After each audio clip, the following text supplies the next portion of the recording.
I was just watching your interview with Cameron Wolf, and you were just talking about how you found out the news. You were on the golf course, or I think you were up late. Just what was that process like when you heard the call that you were coming to the Giants? Just what excites you about this team? Yeah, leading up to that point, I was kind of just in the crib chilling, going back and forth with my agents, and then they had reached out and told me that the Giants were interested, and I was super juiced. I was really excited. I told them to go ahead and let's get the deal going, and then after back and forth a little bit between them, finally got the call back that I was officially going to be a Giant, and they were going to go through the weeds of the contract and whatnot. But I was extremely excited. I really was. Giants got a long history of successful football, and I really wanted to be a part of that, especially up here in New York. It was fun. And you and Kayvon obviously go back to Oregon, so what's it like going to be playing with, not just playing with him, but being around him again? It's gonna be fun, bro. Every time we're around each other, it's always laughs. So I'm really looking forward to running that back just like we was in 19 at Oregon. Thanks. Art Stapleton.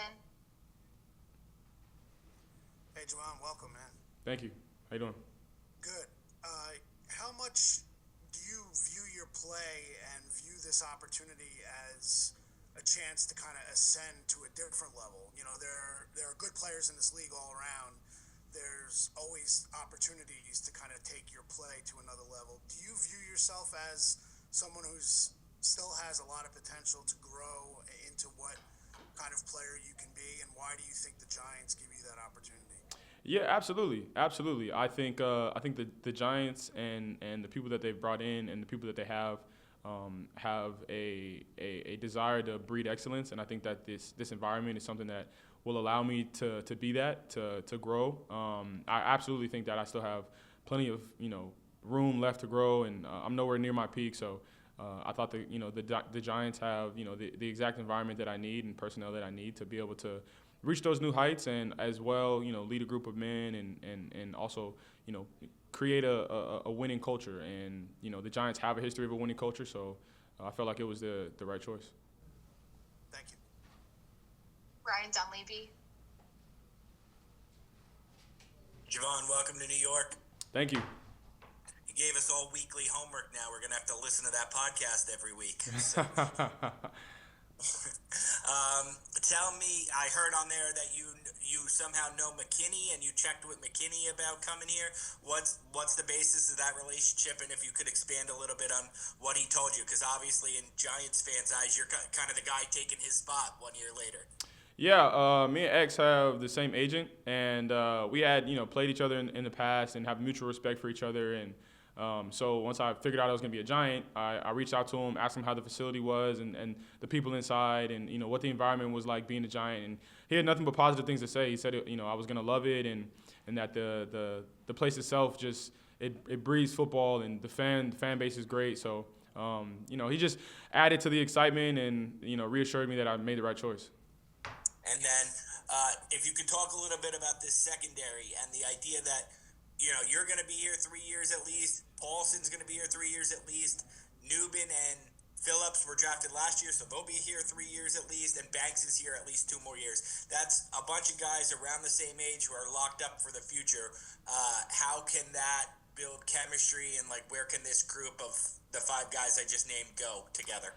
I mean, like I said previously, I mean that's a recipe for excellence. It's a group of guys that are going to be able to build with each other, create a community amongst each other, and rely on each other. When we're out there on the field, communication makes the defense flow smoothly. So being able to know the guy next to me, know who I'm out there playing with, and being able to communicate easily is it makes the job a lot easier. So I think that'll just help us, fly around, make plays, and be free on the field.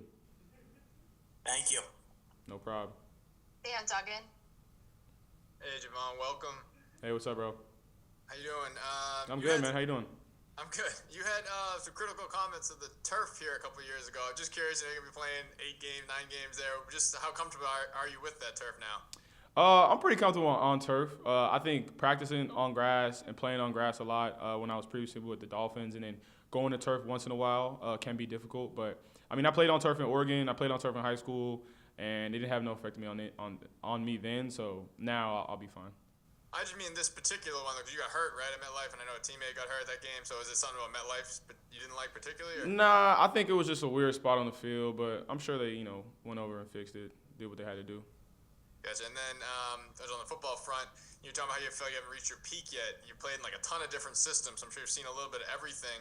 How do you think you're best used? Because obviously you can use safeties in different ways. So how do you think you get the best out of you is to use you how? I think that's a great question.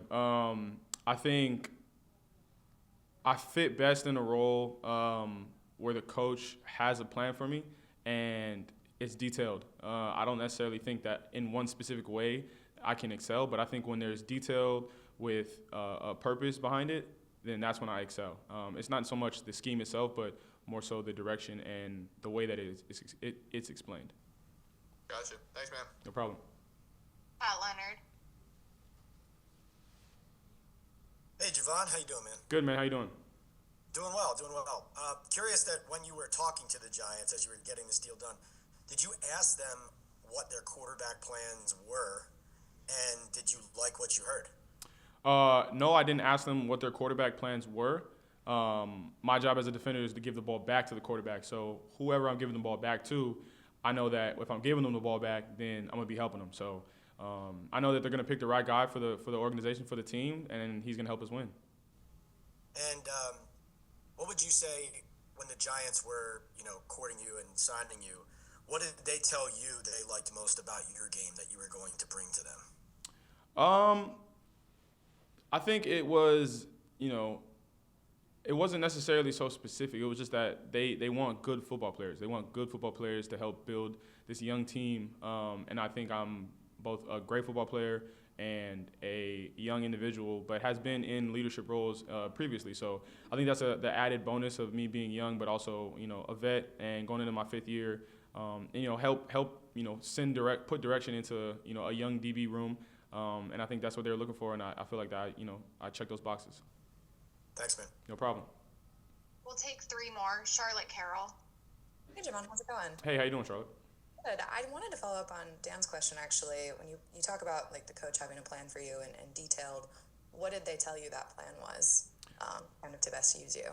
Okay, so not necessarily. Okay, so, it's not necessarily what the plan is already, because obviously I don't know the defense yet. I haven't, studied it and whatnot. But I have had conversations and just putting me in the best position to go out there, tackle, run, hit, make plays, keep, stay in the deep part of the field and communicate. That, that's the general gist of what, they're looking for me to do. And I think that kind of categorizes the safety. Sorry, I didn't mean to put you on the spot there. I was just curious. Nah, it's cool. You guys hit me with these questions. I got to, stick and move. But, no, it's cool. It's all good. I ain't tripping. And then just lastly, what do you make of Tyler Nubin? I know we talk about this being a young core, but since you'll be kind of next to him on a regular basis. Yeah, he's a good, talented kid, man. I just talked to him. Great spirit, full of life. So I'm excited to play next to him and help him grow. Just like I was when I was younger. I hope to be that same vet for him to help him take off. Thank you. Patty Trina. Hey, Jevon, how are you? Good. How you doing? I'm doing well. Thanks for asking. Have a couple for you. So even though you don't know what that plan is yet, if the coach came to you and said, hey, how about blitzing? Because if I'm not mistaken, I think in your first season with Miami, you were a pretty good blitzer. Would you be open to that? Yeah, blitzing, being in the deep part of the field, low zones, man-to-mans, insert cover threes, whatever it may be. I am down for all of it. Whatever the scheme asks of me, I am 100% okay with fulfilling that. And then my other question for you is, we talk about culture, leadership, and all that stuff. You're still relatively young. You're a newcomer coming in. What do you feel that you could bring to the culture of the Giants locker room in terms of leadership and just the overall culture? I think experience. I've been in a lot of different rooms led by a lot of different people. As you know, there's a lot of turnover at the Miami Dolphins in my time there, from defense coordinator. So having to be in those rooms and one to sit under some great veterans, Jason McCourty, Landon Roberts, Xavier Howard, guys that were leading our team at that time. And then, to them leaving and me having to step into that role at a young age, it really put pressure on me to be able to galvanize a group of men and lead them into a direction. So even though I am young, and usually young guys don't have that much experience leading, I feel like I've been put in pretty high intense pressure situations to be able to grow and flourish and have to lead. So I feel like I have those, qualities to be able to lead a group of men, even though I am still only 25. Thank you so much. No problem. Last one, Jordan Renan. Hey, Jevón, welcome, man. Thanks, man. I'm wondering how much the Giants came off from off the radar. I mean, usually, I know in the podcast you said you didn't hear from him until 11 o'clock on Monday night. And usually, when people come back from the combine, David usually has a pretty good idea of the teams that were interested. Were the Giants on your radar at that point? Yeah, so my agents had mentioned it briefly, but I didn't really know. It wasn't something that I was too, keen on. I tried not to really focus on what team, where, and what, because I wanted to have an open mind. So when the Giants did call, I obviously was open-minded, and I was excited. I was excited to hear that the football Giants was coming to get me. And but yeah, it wasn't like they had jumped off the table, but it was not in like the front of my mind at the moment. Did you have to do any quick research, or you just kind of asked them what they thought, or what was that like? No, I mean I had already done research on a lot of the teams beforehand. So when they brought it up, then I was already ready to go.